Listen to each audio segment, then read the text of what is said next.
로마서 9장 20절 한 절 같이 읽겠습니다. 이 사람아 내가 누구에게 감히 하나님께 반문하느냐. 지음을 받은 물건이 지은 자에게 어찌 나를 이같이 만들었느냐 말하겠느냐.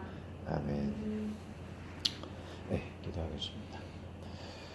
하나님 아버지, 처음 이렇게 오전에 예배를 드리게 됩니다.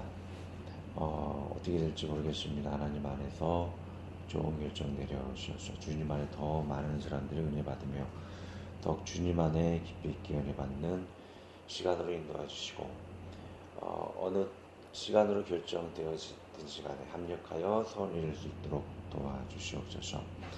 특별히 또 세상에 많은 이단들이 있습니다. 지금까지 배웠던 것을 또 정리하며 신학 자체가 이단을 방지하는 것이 오니 주님 안에 좋은 권면 받아서 세상의 모든 거짓된 진리들 구별하여 온전한 진리 가운데 갈 수 있는 좋은 권면 받는 귀한 나눔 시간 되게 하여 주시옵소서. 이제 부족한 모든 연약한 모습 있더라면 용서해 주시고 주 예수 그리스도의 이름으로 기도하였습니다. 자, 이 시간은 제목이 이단 방지 5가지 대칭 신학이란, 짧게 얘기하면 이단 방지 대칭 신학, 이렇게 정리 내리도록 하겠습니다. 자, 지금까지 배웠던 거에 대한 복습이라고도 할 수 있어요. 성경에는 참 이해되지 않은 부분이 있지만 우리는 이해되지 못한다 할지라도 하나님이 우리의 창조주이시고 우리는 피조물이기 때문에 그 모든 것을 그냥 순수하게 받아들일 수밖에 없다라는 것입니다. 금방 나눴던 로마서 9장 20절 보면 이 사람아 내가 누구에게 감히 하나님께 반문하느냐. 지음을 받은 물건이 지은 자에게 어찌 나를 이같이 만들었느냐 말하겠느냐 했던 것처럼 우리는 피조물이고 하나님은 창조주이기 때문에 하나님 창조주인 하나님께 선포하시는 대로 우리는 그대로 믿어야 한다는 것이죠. 이렇게 찾다 보면 이해할 수 없는 5가지의 대칭적인 그런 결론들이 5가지가 나오게 됩니다. 그거에 대해 제가 설명을 드리고, 한 가지 우리가 그래도 하나님의 형상을 받은 인간이기 때문에 우리도 살아가면서 이 대칭적인 이 부분들을 우리가 또 받아들일 수 있다는 것이죠. 가령 예를 들면 우리 마음에도 사랑의 마음이 있는가 하면 불의를 못 참는 공의로운 마음이, 의로운 마음과 사랑의 마음이 동시에 우리 마음에 있다는 것이고, 또 복지단체와 교회를 통해서 사랑을 베푸는 장소가 있는가 하면 그 외에도 그 죄를 심판하기 위해서 인간들이 만든 감옥이라는 곳이 있어요. 그것이 사랑이 충만한 곳 또는 심판이 가득한 곳, 2가지가 대칭적인 곳이 인간적인 가운데 또 우리가 살면서 있다라는 것이죠. 자, 성경에도 이렇게 이해할 수 없는 대칭적인 2가지 부분이 있다라는 거예요. 자, 5가지를 정리를 하도록 하겠습니다. 이것 정도는 우리가 외워서 기본적인 그런 이단을 방지할 수 있도록 해야 돼요. 5가지가 뭐냐면 삼위일체 하나님, 하나님이 3분이신데 동시에 하나이시다. 3분이신데 하나이시다. 동시에 이것을 이해할 수 없지만 성경에 말하고 있기 때문에 우리는 그대로 믿어야 한다는 것이죠. 또 예수님의 신성과 인성, 예수님은 하나님이신 동시에 또 인간이시다. 신과 인간 이렇게 동시에 그런 품성을 가졌다는 것이죠. 동시에 존재할 수 없을 것 같은데 우리는 성경이 말하고 있기 때문에 믿어야 한다는 것이죠. 3번째는 사랑의 마음과 공의의 마음을 동시에 가진다는 것이죠. 하나님께서. 자, 4번째는 천국과 지옥을 동시에 존재하게 한다는 것입니다. 천국과 지옥 양립되는 것인데 이렇게 동시에 천국은 하나님께서 다 만드시고 지옥도 만드셨다는 것을 심판하기 위해서. 5번째는 이렇게 우리가 좀 중심적으로 얘기를 다룰 부분인데, 믿음을 통한 구원과 또 행실을 통한 구원이 동시에 존재한다는 것이죠. 우리나라에서 너무나 오직 믿음을 강조했기 때문에 행실 얘기하면은 뭐 잘못 율법주의라고 생각하는데 사실 성경을 깊이 들여다보면 그렇지가 않아요. 자, 처음부터 삼위일체, 신성, 인성, 사랑과 공의, 천국과 지옥, 그리고 믿음과 행실, 이 두 가지를 통해서 하나님께서 우리 진리를 가르쳐 준다는 것입니다. 자, 성경 하나하나 구절을 찾아가면서 제가 이야기했던 것들이 모두 성경에서 증거하고 있다는 것을 찾아보도록 하겠습니다. 삼일체 하나님에서 삼위 하나님, 하나님이 세 분이라고 했는데, 자, 창세기 18장 1, 2절을 찾아보도록 하겠습니다. 여호와께서 마므레의 상스리 나무들이 있는 곳에서 아브라함에게 나타나시니라. 날이 뜨거울 때에 그가 장막문에 앉아 있다가 눈을 들어본 적 사람 셋이 맞은편에 서 있는지라. 그가 그들을 보자 곧 장막문에서 달려나가 영접하며 몸을 땅에 굽혀, 이렇게 뭐 절한다는 대접한다는 그런 얘기죠. 자, 여호와께서 나타난다 그래요. 근데 그분이 인간의 형상을 입고 세 분이 나타난다 그러죠. 하나님께서 세 분이란 뜻이에요. 유대인들은 뭐 하나님이 한 분이라고 자꾸 강조를 하는데, 구약에서 자체가 여호와께서 세 분으로 이렇게 오셔서 아브라함에게 경배 받으시는 것을 볼 수가 있습니다. 자, 그리고 계시록 3장 21절. 자, 성경의 마지막 부분이죠. 처음과 마지막까지 하나님은 세 분이다라고 얘기를 하고 있어요. 보좌가 두 개가 있고 성령 하나님께서 이 교회 가운데 역사하신다는 거예요. 그래서 하나님 세 분이다. 자, 읽어드릴게요. 이기는 그에게는 내가 내 보좌, 자, 예수님의 보좌를 얘기하죠. 보좌에 함께 앉게 하여 주기를 내가 이기고 아버지 보좌에 함께 앉은 것과 같이 하리라. 아버지의 보좌가 있고 예수님의 보좌가 또 우편이 있다 그랬죠. 두 개의 보좌가 천국에 있어요. 그래서 성자 예수님의 보좌, 성부 하나님의 보좌, 두 분이 계시죠. 그럼 성령님이 어디 계시느냐? 지금 여기에 계신다는 거예요. 교회 가운데 역사하신다는 거죠. 3장 13, 계시록 3장 13절에 귀 있는 자는 성령이 교회들에게 하시는 말씀을 들을지어다 했던 것처럼, 이 지상에서 성령께서 역사하신데 교회 가운데 이렇게 하나님의 음성을 들려주시는 일을 감당하신다는 것이죠.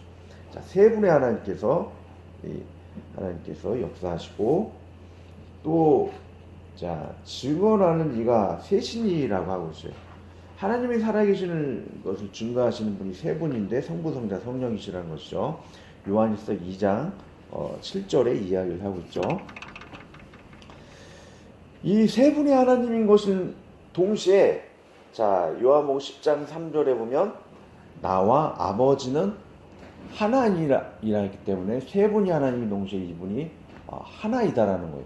성부, 성자, 성령이 하나, 즉 뜻과 마음이 늘 한 마음 되어서 하나님께 영광을 돌린다는 것이죠. 세 분이 늘 한 마음이 되어서 같이 일을 하신다는 거예요. 그래서 하나이신 하나님. 자, 이것을 삼위일체 하나님이다라고 하는 것이죠. 자, 이것을 부인하는 이단들에 대해서 살펴보자면, 세 하나님인 것을 부인하는 그런 여러 가지 이유 중 하나가 성경이 너무 하나님은 한 분이다라는 것에 대한 오해 때문에, 성경이 너무 한 분이다라는 하나님이라고 하고 있는데, 그 원어를 살펴보면 헤이스라고 이렇게 써 있어서 하나라는 것이죠. 원어에는 하나라고 이야기를 하고 있는데 의역어에서 한 분이라고 그랬어요. 그래서 굉장히 많은 사람들이 오히려 해서 한 분의 하나님께서 하늘에 올라갈 때는 성부 하나님이라고 그러고 이 땅에 내려오실 때는 성자 예수님이라고 그러고 또 이렇게 따르게 역사하시는 성령 하나님이라고 그러고 한 분 하나님으로 잘못 오해를 하고 있는데 하나이라는 것이죠. 자, 세 분 하나님이 뜻과 마음으로 같이 일하기 때문에 하나의 하나님이라는 것이죠. 자, 세 분의 하나님인 것을 이것을 믿지 않고 하나님의 한 분이라는 걸로 이렇게 오해하는 것을 양태론자라고 그러는데, 양태론자는 대부분의 이단들이 이 삼위일체 하나님을 부인하고 있어요. 통일교 신자들도 이 삼위일체 하나님의 삼위 하나님을 부인을 하죠. 제가 통일교 신자하고 대화를 해봤어요. 그런데 그 사람들이 왜 이렇게 통일교에서 나오신 분인데 통일교를 왜 삼위일체를 부인하냐고 그러니까, 뭐 성부 하나님도 하나님이시고 성자 하나님도 하나님이시고 성령 하나님도 하나님이시니까 다 하나님이라고 그러지 않느냐. 그러니까 하나님이 한 분 아니냐. 하나님이 한 분이니까는 전부 다 하나님이라고 그러지 않느냐. 근데 그것이 그럴듯하게 생각이 되는데 잘못된 거죠. 저도 사람이고 예준 형제도 사람이고 지민자매도 사람이에요? 그러면 한 사람이에요? 아니죠. 다 같이 사람이라고는 하지만 각각의 사람이죠. 그래서 하나님도 각각의 하나님이라고 이기 때문에 하나님이라는 이름을 쓰신 것이죠. 세 분의 하나님이 될 수 있다는 것. 자, 그리고 하나인 것을 부인하는 것은 다신론이 될 수 있어요. 즉 삼신론이 될 수 있다는 거죠. 우리는 삼위일체를 강조하는데 하나를 부인해버리면 삼신론이 돼버려요.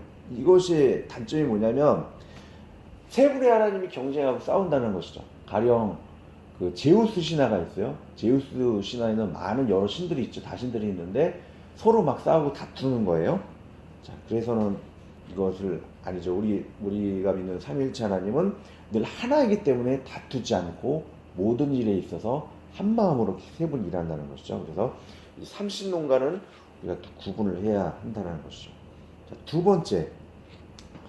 자, 여기서 많은 이단들이 나오는데 좀 기억을 잘 하셔야 됩니다. 자, 예수 그리스도는 신성이라는 하나님인 동시에 인간이라고 하고 있는데 요한복음 1장 1절에 보면 태초에 말씀이 계시니라 이 말씀이 하나님과 함께 계셨으니 이 말씀은 곧 하나님이시냐. 자, 말씀을 예수 그리스도라고 많이 성경이 이야기를 하고 있죠. 이 말씀은 곧 하나님이시니라. 말씀 대신 예수 그리스도께서 하나님이시기 때문에 신성을 가졌다는 것이죠.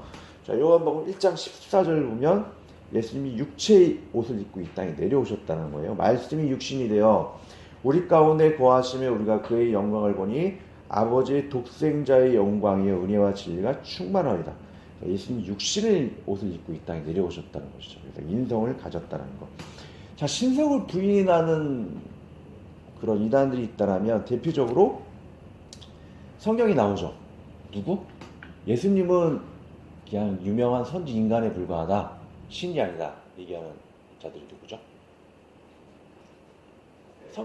유대인이죠. 예, 이스라엘인죠. 유대인들이 대표적인 이단이죠. 그리고 이슬람 교신자들 또 예수님을 그 신으로 인정하지 않죠. 그 외에도 딱 유대인은 율법주의이기 때문에 안식일을 지키죠. 안식교, 예, 안식교도 이단이고 또 안상홍 증인의 장길제 여자 하나님이라고 그러죠. 이들도 다 예수님이 신성을 부인하고 그 자리에 자기 교주들이 들어가서 내가 하나님이다라고 하죠. 그들을 하나님의 교회라고 합니다. 이런 이단들이 있고 통일교도 예수 그리스도 신성을 부인해요. 그리고 인성을 부인하는 것. 그러니까 예수님이 부활하셨을 때 내가 내 손과 발을 보라, 만져보라고 했죠. 만져봤고 또 고기를 이렇게 드시는 걸 보면 또 부활하셔도 육체를 가졌고 이 땅에 오셔도 육체를 가졌는데 그것을 부인하는 이단들은 신천지가 있어요. 자기를 이만희는 유괴 예수라고 그러죠. 유괴 옷을 입고 온 예수님이라고 그러죠. 또는 자기를 성령 하나님이라고 그러죠. 이러한 이단들이 있습니다. 또 신성과 인성 두 가지를 부인하는 섹스교죠. 정명석 있어요. 신성과 두 가지를 다 아주 독종 이단입니다. 예, 이런 정명석, JMS, 신성과 인성 두 가지 다 부인해버리는 것. 이런 걸 좀 암송해서 이단을 방지할 수 있어야 할 것이고. 자, 3번. 사랑과 공의의 하나님. 하나님은 사랑이다라고 요한에서 4장 16절 이야기를 하고 있죠. 하나님이 우리를 사랑하시는 사랑을 우리가 알고 믿었노니 하나님은 사랑이시라. 사랑 안에 거하는 자는 하나님 안에 거하고 하나님도 그 안에 거하십니다. 다 알고 계시죠. 자, 기억해야 할 것은 하나님은 또 공의 하나님이십니다. 불로서 심판하시는 공의 하나님이라는 걸 기억해야 할 것입니다. 히브리서 12장 29절 보면 우리 하나님은 소멸하는 불이심이라고 하고 있어요. 불로서 심판하시는 하나님이라는 것이죠. 자, 이것을 부인하는 공의 하나님인 것을 부인하는 대표적 이단은 여호와의 증인이에요. 자, 그들은 집총을 거부하죠. 되게 유명한 이슈예요. 집총을 거부하는 게 왜 이단인가? 하나님은 사랑이시다는 걸 너무나 간절하기 때문에 심판의 신 주님을 부인해요. 제가 여호와의 증인하고 대화를 해본 적이 있는데, 그러면 북한군들이 쳐들어오면 집총을 들고 우리가 방어해야지 않느냐. 그러니까 십자가에 달린 예수님을 이렇게 이야기를 하면서 우리도 이렇게 십자가에 달려 죽어야 한다 이렇게 얘기를 해요. 근데 하나님만 얘기하고 있는 거죠. 공의의 하나님, 심판의 하나님, 의를 행하는 하나님을 부인한다는 것이죠. 가령 뭐 이 교회에 아주 나쁜 사람들이 막 쳐들어오고 있어요. 막 살인과 뭐 십계명을 범하는 그런 가늠한 그런 자들이 막 쳐들어오고 있어요. 그럼 뭐 어떻게 해야겠어요? 남자들이 총을 들고 보호를 해줘야 되겠죠, 우리들이. 그 마찬가지예요. 북한군들이 와서 우리 남한까지 점령을 했다고 쳐봐요. 그러면은 뭐 여자까지 그 김일성한테 줘야 되고 또 김일성을 신으로 섬겨야 되겠죠. 그렇게 살 수가 어떻게 있겠어요? 그러면 다 그러면서 지옥을 가게 되겠죠. 우리 집총을 해서 그런 것을 최소한 방어할 수 있는 집총권이 있다라는 거예요. 공의 하나님의 이름으로 그런 악한 자들을 또 멸해야 한다는 것이죠. 그래서 사랑과 공의를 두 가지를 우리가 알아야 되는데 사랑만 강조하면 이런 어처구니 없는 그런 이단이 여호와의 증인들이 돼버린다는 것입니다. 자, 4번 천국과 지옥.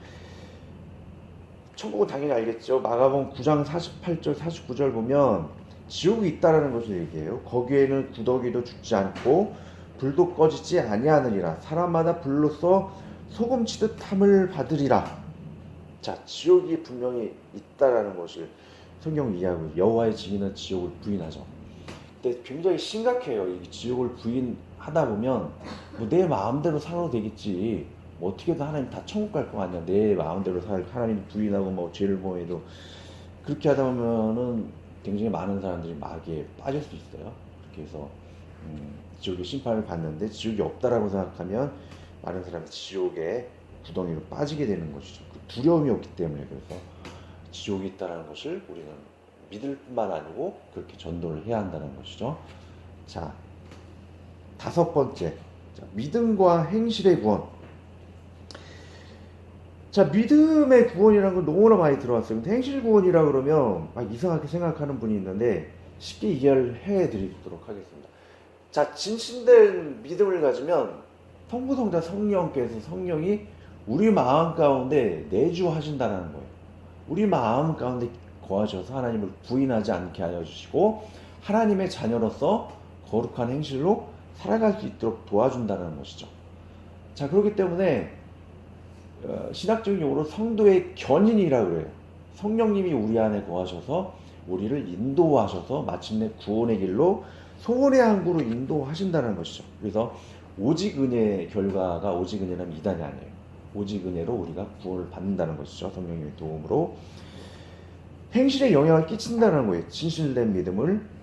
근데 자, 정반대로 행실에 상관이 없다. 그럼 거짓된 믿음을 가질 수밖에 없어요. 거짓된 믿음을 가지게 되면 하나님이 거하지 않고 악령이 거하기 때문에 하나님도 부인하고 또 하나님의 자녀가 아니기 때문에 죄를 범하고 산다는 것이죠. 행실에 제대로 영향을 못 끼쳐서 구원받지 못하는 사실. 그래서 믿음의 구원, 행실의 구원, 하나님의 영향, 성령님의 영향을 받은 행실의 구원이 있다라는 것이죠. 자, 그러면 성경이 어디 그렇게 얘기를 하고 있어요? 찾아보도록 하겠습니다. 성경 계시록을 보면 우리들이 정결한 흰옷을 옷을 입어서 구원을 받는다는 그런 구절이 있는데 어린 양의 피로 구원도 받고 또 우리의 행실로 구원을 받는다는 구절이 있어요. 계시록 7장 14절을 보면 내가 말하기를 내 주여 당신이 아시나이다. 아니 그가 나에게 이르되 이는 큰 환난에서 나오는 자들인데 어린 양의 피에 그의 옷을 씻어 시게 하여야 되나. 믿음으로 말미암아 우리가 어린 양의 피로 우리가 흰 옷을 입는다는 것이죠. 동시에 다른 옷이 아니에요. 동시에 흰 옷을 입었는데 성경은 또 다르게 표현을 하고 있어요. 계시록 19장 8절을 보면 그에게 빛나고 깨끗한 세마포 옷을 입도록 허락하셨으니 이 세마포 옷은 성도들의 옳은 행실이로다 하더라고 하고 있어요. 깨끗한 옷, 그 흰 옷을 입었는데 우리의 옳은 행실로 인해서 얻게 된다는 것이죠. 그것이 우리의 그 옳은 행실은 성령님이 역사하셔서 우리의 의지를 거룩하게 변화시킨다라는 것이죠. 자, 구원파는 회개하는 것을 부인하고 있는데, 자, 고린도서 12장 21절을 보면 여전히 우리 바울 사도는 회개의 중요성에 대해서 표현을 하고 계시죠. 읽어드리자면 또 내가 다시 갈 때 내 하나님이 나를 너희 앞에 낮추실까 두려워하고 또 내가 전에 죄 지은 여러 사람들의 그 행한 바 더러움과 음란함과 호색함을 회개하지 아니함 때문에 슬퍼할까 두려워하노라. 자, 이런 더러움과 음란함, 호색함 이런 것들을 회개하지 아니하는 것으로 인해 바울이 근심하고 있죠. 자, 그러니까 바울은 여전히 우리에게 회개하는 성도의 삶을 강조하는 것을 볼 수가 있습니다. 자, 그럼 왜 회개에 대해서 구원파들이 이제 오해를 하게 되었는가? 그 이유는 회개가 짐승의 제사와 같은 율법과 같다라는 그런 오해 때문에 생기는 거예요. 회개와 그런 선한 의지, 행실 같은 것을 자, 짐승의 제사와 같은 율법주의로 잘못 오해를 했다는 것이죠. 이것을 니콜 관계로 오해를 해서 완전히 우리도 마찬가지예요. 짐승의 제사와 같은 율법 제사를 완전히 버려야 해요. 그것을 강조한다는 구원받지 못한 자라겠죠.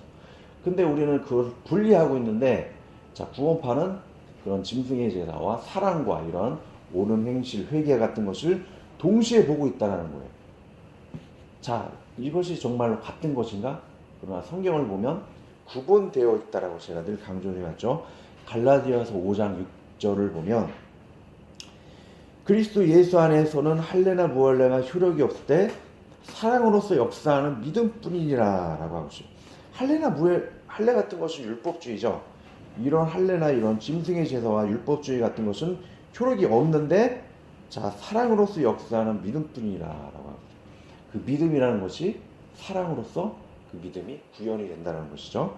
자, 사랑과 믿음은 성경에서는 뒷골 관계, 사랑과 이런 회개, 이런 행실 같은 것, 할례나 무할례가 효력이 없다라고 했기 때문에 같지 않다라는 부동어 관계가 형성이 된다는 것이죠.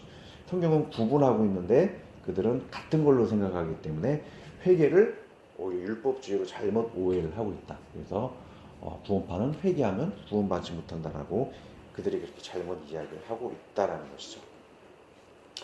자, 신구역에서는 똑같이 이야기를 하고 있어요. 구약에서도 악한 마음으로 살아가는 자, 그리고 계시록에서도 십계명을 범하는 자들이 구원받지 못한다라고 이야기를 하고 있죠. 찾아서 얘기를 드리자면 시편 52편을 제가 읽어드릴게요. 내 혀가 심한 악을 꾀하여 날카로운 삭도같이 간사를 행하는도다.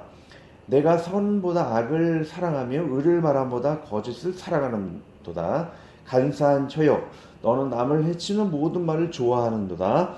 그런즉 하나님이 영원히 너를 멸하시며 지옥이죠. 너를 붙잡아 내 장막에서 뽑아내며 살아있는 땅에서 내 뿌리를 빼시리로다. 악을 사랑하고 의를 싫어하는 이런 거짓을 행하는 자는 하나님께서 지옥에 멸한다라고 합니다. 자, 구약만 얘기하는 것이 아니죠. 예수 그리스도의 십자가 사건 이후인 계시록에도 그런 십계명을 범하는 자가 심판을 받는다고 이야기를 하고 있습니다. 계시록 21장 8절을 보면 그러나 두려워하는 자들과 믿지 아니하는 자들과 흉악한 자들과 살인자들과 음행하는 자들과 점술가들과 우상숭배자들과 거짓말하는 모든 자들은 불과 유황으로 타는 못에 던져지리니 이것의 둘째 사망이라 라고 이야기를 하고 있습니다. 이제 회개하지 않고 하나님도 믿지 않고 그 성령이 역사하지 않는 악령이 든 그런 십계명과 이렇게 각종 흉악한 자들은 심판을 받는다라고 분명히 이야기를 하고 있습니다. 자, 예수님의 십자가의 전이나 후나 마찬가지죠. 이런 양심이 타락한 자들, 회개하지 않는 자는 심판을 받는다라고 이야기를 하고 있죠. 그 예수님이 그 사역을 하시는 동안에 또 심판받는 자들이 있어요. 누구겠어요? 가룟 유다라는 것이죠. 가룟 유다는 처음에 하나님을 믿었다라고 하는데 거짓된 믿음으로 회개하지 않는 자예요. 나중에 하나님을 부인할 뿐만 아니고 하나님의 그 괴를 계속 훔친다 그랬죠. 십계명을 범하고 있어요. 그런 헌금 같은 것을 훔칠 뿐만 아니고 하나님을 믿지 않는, 회개하지 않는 그런 가룟 유다의 심판을 받는 모습을 볼 수가 있습니다. 그러나 이와 같은 다르게 베드로는 회개해서 하나님을 믿고 있는 것을 볼 수가 있죠. 그리고 또 뭐 이렇게 십계명을 범한다든지 그런 죄악을 행하는 모습을 볼 수가 없다라는 것입니다. 자, 제가 이야기하였듯이 진실된 믿음은 하나님의 성령이 거하셔서 하나님을 부인하지 않도록 회개하게 하시고 또 하나님의 자녀로서 십계명을 범하지 않는 자녀로서 거룩한 삶을 산다라고 이야기하는 행실에 영향을 미친다라고 이야기를 드렸죠.